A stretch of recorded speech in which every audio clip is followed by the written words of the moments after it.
Exclamatory sentences in narration. Okay, so in today's video we're going to learn how exclamatory sentences work in narration. Okay, in narration, how we change the sentences from direct to indirect speech in narration. Okay, so what are exclamatory sentences? इससे पहले हमने assertive sentence पढ़े थे, interrogative sentence पढ़े थे, imperative sentence पढ़े थे, और अब बारी है exclamatory sentences. तो exclamatory sentence होते क्या है?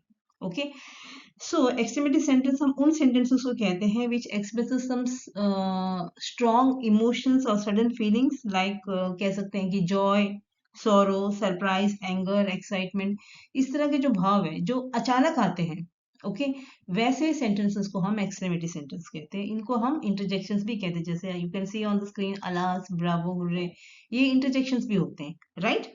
सो इसकी खासियत क्या है? एक्सक्लेमेटरी सेंटेंस खासियत ये है कि इनके एंड में हमेशा एक्सक्लेमेशन मार्क आता है. ओके ये खासियत है एक्सक्लेमेटरी सेंटेंस की. तो आज की वीडियो हम सीखेंगे कि कैसे हम एक्सक्लेमेटरी सेंटेंस को डायरेक्ट से इनडायरेक्ट में चेंज करते हैं, राइट. तो I welcome all of you to Vagdev English grammar classes. I am Rama and we are learning what the basic English grammar in this channel. So let's start. So first of all हम क्या सीखेंगे? Rules for changing exclamatory sentence from direct to indirect. Okay तो direct से indirect में sentence change करने के लिए हमको पता है कि डायरेक्ट स्पीच में सेंटेंस दो भाग में डिवाइडेड होते हैं, reporting verb and reported speech. Okay तो रिपोर्टिंग वर्ब हम बाद में जानेंगे, पहले रिपोर्टेड स्पीच समझ लेते हैं. रिपोर्टेड स्पीच में हम क्या चेंजेस करते हैं? रिपोर्टेड स्पीच में जो सबसे पहला चेंजेस करते हैं that is used in place of inverted comma. Inverted comma हटा के हम दैट यूज करते हैं, कनेक्टिव. ओके फिर इंटरजेक्शंस रिमूव. इंटरजेक्शंस जैसे मैंने बताया एक्सक्लेमेटरी जो वर्ड्स होते हैं उनको हम रिमूव कर देते हैं. मतलब अगर डायरेक्ट स्पीच में एक्सक्लेमेटरी या इंटरजेक्शंस वर्ड है, जैसे अभी हमने स्क्रीन में देखा था, थंबनेल में देखा था, अलास, हुर्रे, ब्रावो, उनको हम हटा देते हैं जब हम उसे इनडायरेक्ट में सेंटेंस चेंज करते हैं. Okay exclamation sentences change to assertive. Okay exclamation sentences को हम एसर्टिव सेंटेंस में चेंज करते हैं. और ये जो मार्क है इसी मार्क को हम एक्सक्लेमेटरी मार्क बोलते हैं. Exclamatory mark change to full stop. Okay exclamatory mark को हटा के हम जब इनडायरेक्ट में चेंज करते सेंटेंस तो हम फुल स्टॉप यूज करते हैं. तो ये सारे चेंजेस हम कहाँ करते हैं? हम रिपोर्टेड स्पीच में ये सारे चेंजेस करते हैं, राइट. तो this is a list. Okay ये क्या टेबल है? Changes made in reporting verb.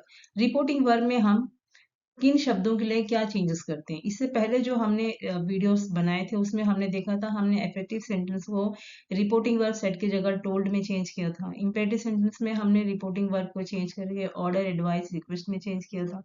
Interrogative में सेंटेंस में हमने क्या किया? उसमें हमने रिपोर्टिंग वर्ब की जगह पे हमने आस्क्ड या इंक्वायर्ड में चेंज किया था. उसी तरह एक्सक्लेमेटरी सेंटेंसेस में हम रिपोर्टिंग वर्ब की जगह पे explain with sorrow, explain with surprise, explain with applause, explain with regret, explain with joy changes करेंगे depending on exclamatory words used in direct speech. Okay अगर मान लीजिए अलास दिया है डायरेक्ट स्पीच में, ठीक है, रिपोर्टेड स्पीच में अगर अलास दिया है तो उसका मतलब होता है सौरो, दुख. तो उसको हम रिपोर्टिंग वर्ब की जगह पे हम रिप्लेस करेंगे किस चीज से? Exclaimed with sorrow. Okay oh दिया है तो क्या करेंगे? सरप्राइज. ओ का मतलब सरप्राइज होता है, किसी चीज का सरप्राइज होना, तो उसको हम चेंज से एक्सक्लेम्ड विद सरप्राइज कर देंगे.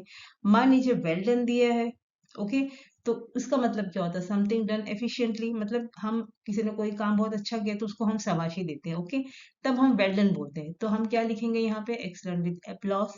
ऐसी अगर सॉरी है तो उसका मतलब होता है रिग्रेट, माफी मांगना. ओके किसी चीज का खेद होना, तो वहां पे हम क्या करेंगे? Excellent with regret. Like that this is a list. तो इसके अकॉर्डिंग हम ये एक्सक्लेमेटरी वर्ड के अकॉर्डिंग हम इन वर्ड्स को चेंज करेंगे. ओके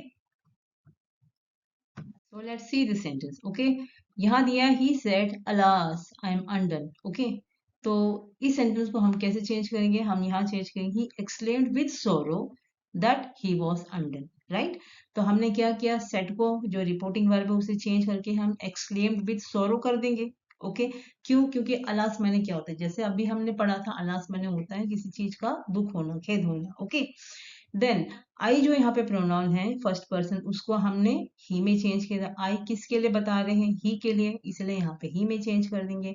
एंड एम जो टेंस है यहाँ पे एम को चेंज कर देंगे हम किस में? पास्ट में, वॉस में चेंज कर देंगे. ओके तो he said alas I am undone will be change to he explained with sorrow that he was undone. Right so now see this sentence. Here one player is saying to another player that he said bravo you have played well. Okay, मतलब एक player दूसरे player से कह रहा है, right तो हम कैसे चेंज किए सेंटेंस को, he applauded him saying that he had played well, right तो हमने सेड की जगह अपलॉडेड कर दिया.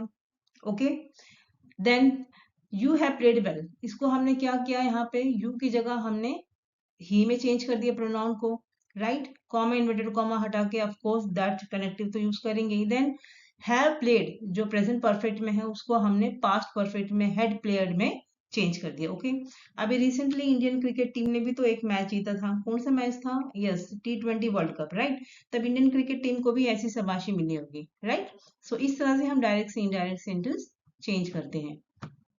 चलिए एक और इम्पोर्टेंट चीज समझते हैं जिसे हमें एक्सक्लेमेटरी सेंटेंस में ध्यान रखना है, वो है sentences with what and how. Okay कुछ सेंटेंसेस जो है एक्सक्लेमेटरी सेंटेंस व्हाट और हाउ से शुरू होते हैं. वैसे व्हाट और हाउ क्या होती है, ये तो WH वर्ड से, क्वेश्चन वर्ड से, राइट लेकिन जब एक्सक्लेमेटरी सेंटेंसेस में व्हाट एंड हाउ आते हैं तो वो यहाँ पर एक्सक्लेमेटरी वर्ड्स का ही काम करते हैं, इंट्रोगेटिव वर्ड्स का काम नहीं करते हैं. देखिए अगर व्हाट और हाउ से कोई सेंटेंस बन रहा है और सेंटेंस के लास्ट में क्वेश्चन मार्क है तो ऑब्वियसली व्हाट और हाउ जो है वो WH वर्ड्स कहलाते हैं, राइट और वो सेंटेंस इंट्रोगेटिव सेंटेंस कहलाएगा. लेकिन अगर व्हाट और हाउ से कोई सेंटेंस बन रहे हैं और सेंटेंस के लास्ट में एक्सक्लेमेशन मार्क है तब व्हाट और हाउ जो है वो इंट्रोगेटिव वर्ड्स या WH वर्ड्स नहीं बल्कि एक्सक्लेमेटरी वर्ड्स कहलाते हैं. ये बहुत इंपॉर्टेंट चीज है, इसे प्लीज ध्यान से समझिए, राइट अगर वर्ड्स व्हाट या हाउ से शुरू हो रहे हैं कोई भी सेंटेंस और सेंटेंस के एंड में एक्सक्लेमेशन मार्क है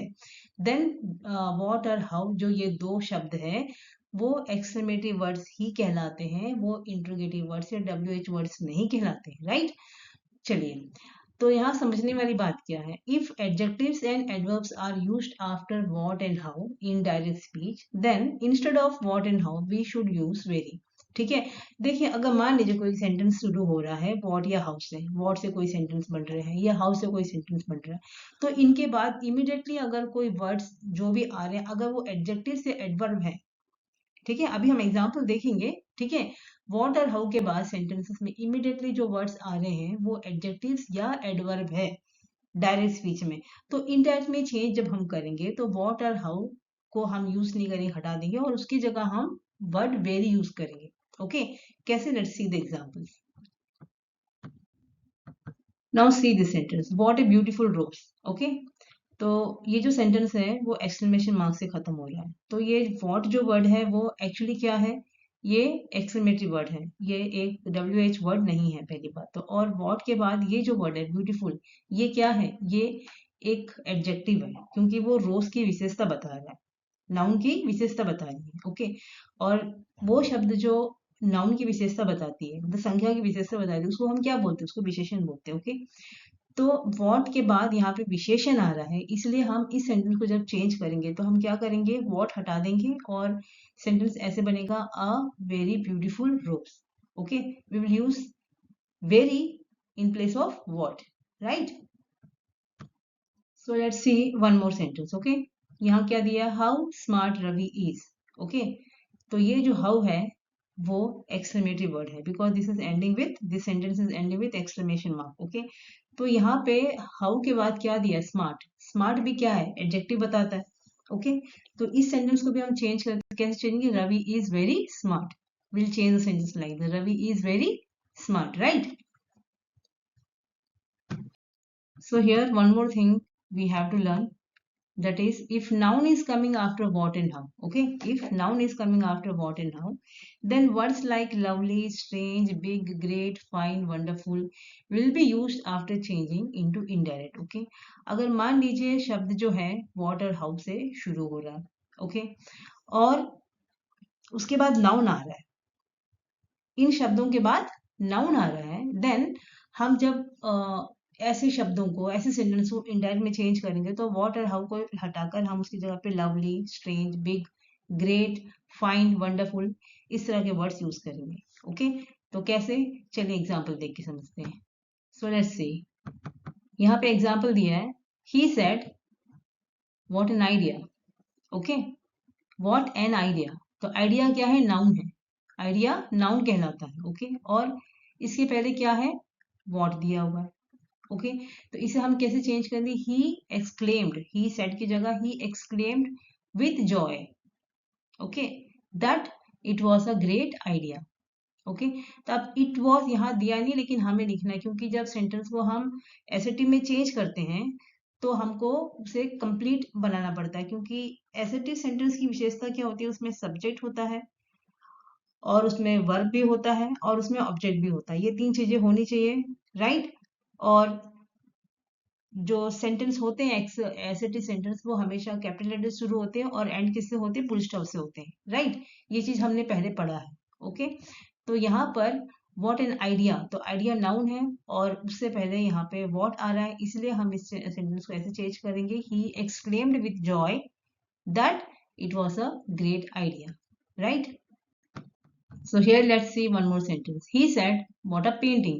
Okay, तो ये आदमी ये पेंटिंग देख के बहुत खुश हो रहा है और कह रहा है वाह क्या पेंटिंग है। ओके, तो इसे हम कैसे चेंज करेंगे, इसे हम चेंज करेंगे, ही explained with Joy that it was a lovely painting. Okay, तो पेंटिंग यहाँ पे नाउन है और उससे पहले वर्ड वॉट आ रहा है। तो क्या किया हमने, सेड को हमने रिपोर्टिंग वर्ब जो है उसको एक्सप्लेन विथ जॉय कर दिया, क्योंकि वो पर्सन खुश हो रहा है, इसलिए एक्सप्लेन विथ जॉय कर दिया। देन ये सब कॉमा इन्वर्टर कॉमा हटा के कनेक्टेड दैट यूज किया, और यहाँ पे हमने क्या कर दिया, वॉट की जगह हमने लवली यूज किया। Okay, lovely. और दूसरी चीज हमने क्या किया, हमने इट वॉज यूज किया, मतलब यहाँ जो सेंटेंस है वॉट अ पेंटिंग, ये इनकम्प्लीट वर्ड है, लेकिन हम जब एसएटी में चेंज करेंगे तो उसमें हमें कंप्लीट सेंटेंस लिखना होगा, है ना। तो इसलिए हम यहाँ पे इट वॉज अ अपने तरफ से जोड़ेंगे और हम ऐसे लिखेंगे sentence, he exclaimed with Joy that it was a lovely painting, right. तो अब तक हमने इस वीडियो में समझा कि कैसे हम एक्सक्लेमेटरी सेंटेंस को डायरेक्ट से इनडायरेक्ट में चेंज करते हैं। ओके, फिर हमने ये भी समझा कि व्हाट और हाउ को कैसे हम एक WH वर्ड की तरह नहीं बल्कि एक एक्सक्लेमेटरी वर्ड की तरह यूज करते हैं। अब हम समझते हैं सम अदर स्पेशल सेंटेंस, कुछ अदर स्पेशल सेंटेंसेस हैं एक्सक्लेमेटरी में, उसको कैसे हम चेंज करते हैं। Let's see and understand that. So let's see this sentence, he said to me happy Holi. Okay, he said to me happy Holi, very simple sentence. इसे हम कैसे चेंज करेंगे, he wished me a happy Holi. Okay, simple, he wished me a happy Holi, right. तो said की जगह हमने wished में change कर दिया, right. So here one more sentence, he said to me thank you. Okay, तो इसे हमने क्या सिंपली चेंज किया, ही थैंक्ड मी। सिंपली हमने क्या किया, ही थैंक्ड मी, ऐसे हमने चेंज कर दिया। So let's see this last sentence. He said to me, congratulations. Okay, तो हमने सेंटेंस को कैसे चेंज किया, he congratulated me. सिंपली हमने क्या किया, पास्ट टेंस में ईडी लगा के congratulations को पास्ट टेंस में चेंज कर दिया। ओके, तो ये वीडियो कैसे लगा प्लीज मुझे कमेंट करके बताइएगा और मिलते हैं नेक्स्ट वीडियो में। Till then take care, see you.